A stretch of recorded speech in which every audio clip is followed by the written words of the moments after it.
ایسی مودت ہے کہ نبی رو رہے ہیں اور امت کا ایک طبقہ نئے کپڑے پہن رہا ہے.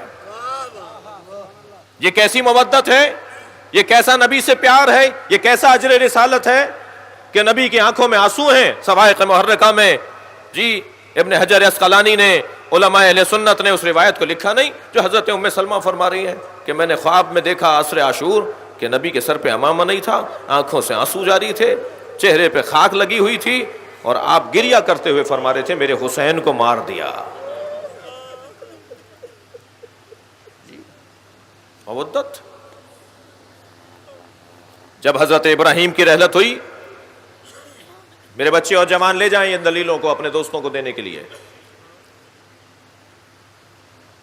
نبی کے 4 سالہ فرزند حضرت ابراہیم حضرت ماریہ قبطیہ سے, ام المومنین حضرت ماریہ قبطیہ کے فرزند.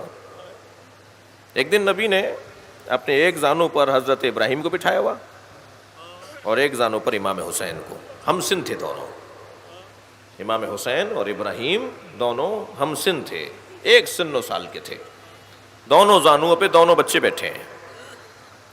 تو جبریل نازل ہوئے وحی لے کر اور کہا اللہ نے پوچھا ہے کہ اگر ہم آپ کی اولاد کی قربانی مانگیں تو آپ کسے کس پہ قربان کریں گے؟ فرمایا میں اپنے ابراہیم کو اپنے حسین پہ قربان کر دوں گا.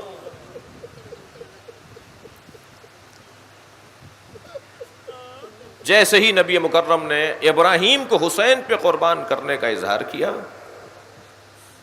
ابراہیم ایک دن بیمار ہوئے اور رحلت ہو گئی. اب نبی کو تو معلوم ہے کہ یہ قصہ کیا ہے, تو نبی گریہ کر رہے ہیں. جب سرکار نے گریہ کرنا شروع کیا تو عبد الرحمن ابن عوف نے کہا یا رسول اللہ انتا والبکا, آپ اور گریہ. تو فرمایا یا عبد الرحمن ان القلب لا يحزن, دل ملول ہونا یہ دل کی سالمیت کی نشانی ہے. ان العین لا یدمع, آنکھوں سے آنسوؤں کا بہنا, یہ نبی کی حدیث سنا رہا ہوں میں آپ کو, آنکھوں سے آنسوؤں کا بہنا یہ آنکھوں کی سالمیت کی دلیل ہے. یہ نبی کے الفاظ ہیں. آنکھ ہوتی ہی وہ ہے جس سے آنسو نکلے, جس آنکھ سے آنسو نہیں نکل رہے وہ آنکھ نہیں ہے. جو دل ملول نہیں ہو رہا وہ دل نہیں ہے. اور فرمایا سنو الا اللہ یقول لا یرضا, فقط بات یہ ہے کہ آنکھوں سے آنسو بھی نکل رہے ہو, دل بھی ٹوٹ رہا ہو, مگر زبان سے اللہ کا شکر بھی ادا ہو رہا ہو, اس سے رضایت کا اظہار بھی ہو رہا ہو. یا اللہ یہ جنازہ دیکھ کے روؤں گا اس لیے کہ تو نے رونے کی صلاحیت دی ہے. یا اللہ میرا دل ملول ہو رہا ہے, مگر یہ دل ملول ہونا تجھ سے عدم رضایت کی نشانی نہیں ہے. یہ نبی نے نظریہ دے دیا. جنازے پہ رونا, اللہ اکبر, زیادہ دور نہیں جائیے. قرآن مجید سورہ مبارکہ یوسف, لوگ کہتے ہیں قرآن سے ماتم دکھاؤ. آپ لوگ تھکے ہوئے تو نہیں بیٹھے نا؟ لوگ کہتے ہیں قرآن سے ماتم دکھاؤ, لوگ کہتے ہیں قرآن سے یا حسین دکھاؤ. میں ابھی قرآن سے یا حسین دکھاتا ہوں. حضرت یعقوب روزانہ, ایک دن نہیں, محرم میں نہیں, 10 دن نہیں, حضرت یعقوب نے سال ہائے سال روزانہ ماتم کیا ہے. اور کس کا ماتم کیا؟ جس کے زندہ ہونے کا یقین تھا. یہ نہیں کہا, یہ نہیں کہا جائے گا کہ زندہ ہو جاوید کا ماتم نہیں کرتے ہیں. یہ حضرت یوسف زندہ ہے نا.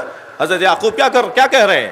حضرت یعقوب روزانہ ایک ہاتھ زانو پر مارتے تھے, ایک ہاتھ سینے پر مارتے تھے, ایک ہاتھ سر پر مارتے تھے, اور سر پر, زانو پر اور سینے پر ہاتھ مارتے ہوئے کہتے تھے یا صفا علی یوسفا, جسے آپ یا حسین بولتے ہیں. قرآن کی آیت سنا رہا ہوں نا میں آپ کو. یا اسفا علی یوسفا, یا اسفا علی یوسفا, اے ہائے میرے یوسف, ہائے میرے یوسف, یا یوسف, یا یوسف. کون؟ جو ابھی زندہ ہیں، جن کے زندہ ہونے کا یقین ہے، اور نہ صرف زانوں پر، سینے پر اور سر پہ ہاتھ مارتے تھے حضرت یوسف، حضرت یعقوب، بلکہ وَبْيَضَّتْ عَيْنَاهُ، اس کی بعد والی آیت، وَبْيَضَّتْ عَيْنَاهُ فَهُوَ كَظِيمٌ، اور اتنا روتے تھے ماتم کرتے ہوئے کہ رو رو کے حضرت یعقوب کی آنکھیں سفید ہو گئیں. اور قرآن کیا کہہ رہا ہے؟ فَهُوَ قدیم. اور یعقوب صرف کاظم نہیں تھے، قزیم تھے. اور فرمائیں گے بھائی تھوڑی دقت بڑھائیے اپنی جی. ایک ہوتا ہے صابر، ایک ہوتا ہے صابر، ایک ہوتا ہے کاظم. صابر اور کاظم میں فرق ہے. کاظم برداشت کرنے والے کو کہتے ہیں، اور کاظم میں بھی انتہائی برداشت جب آ جائے تو اسے قزیم کہتے ہیں. جیسے عالم اور علیم جی، جیسے شاہد اور شہید، جیسے ناصر اور نصیر جی، ایسے ہی کاظم اور قزیم. کاظم اسے کہتے ہیں کہ جو انتہائی برداشت رکھتا ہو. اب یہاں رو رہے ہیں، ماتم کر رہے ہیں، سینے پہ ہاتھ مار رہے ہیں حضرت یعقوب. قرآن کہہ رہا ہے کہ یہ سب سے زیادہ برداشت رکھتے تھے. یہ کیا مطلب ہے اس کا؟ ذرا آپ کی توجہ چاہوں گا.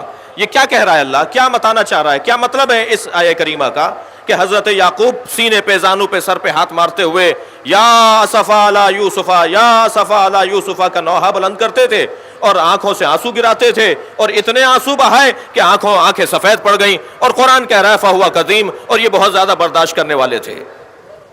صرف ایک ہی بات تو سامنے آتی ہے، صفحہ تاریخ کو پلٹ کر دیکھیے.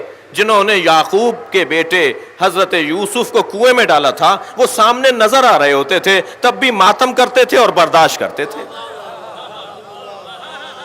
بھائی غور کریں، بہت واضح پیغام ہے قرآن مجید کا کہ عزاداروں کو کیسے زندگی گزارنی ہے. خبردار خبردار، جنہوں نے اہل بیت پہ ظلم کیا وہ سامنے آ جائیں یا ان کے چاہنے والے سامنے آ جائیں، تم اپنے ماتم سے ہاتھ نہ اٹھانا. برداشت کرو، ان سے ملاقاتیں کرو، ان سے دوستیاں رکھو، ان سے آنا جانا رکھو، ان کے ساتھ کھاؤ پیو. بھائی اور کتنا پیغام واضح ہوگا؟ قرآن ہمارے لیے رہنما ہے یا نہیں ہے؟ قرآن کہہ رہا ہے کہ یہ ماتم بھی کرتے تھے، روتے بھی تھے، فہو قزیم، اور برداشت بھی کرتے تھے. کس بات کو برداشت کرتے تھے؟ ان بیٹوں کو روزانہ دیکھتے تھے جنہوں نے حضرت یوسف کو کنویں میں ڈالا تھا، مگر اپنے بیٹوں کو اپنے گھر سے نہیں نکالا. بھائی آپ لوگ اگر تھوڑا سا، میں بہتوں کی زیارت نہیں کر پا رہا ان روشنیوں کی وجہ سے، مگر آپ احساس دلائیے کہ آپ یہاں پر ہیں. غور کریں.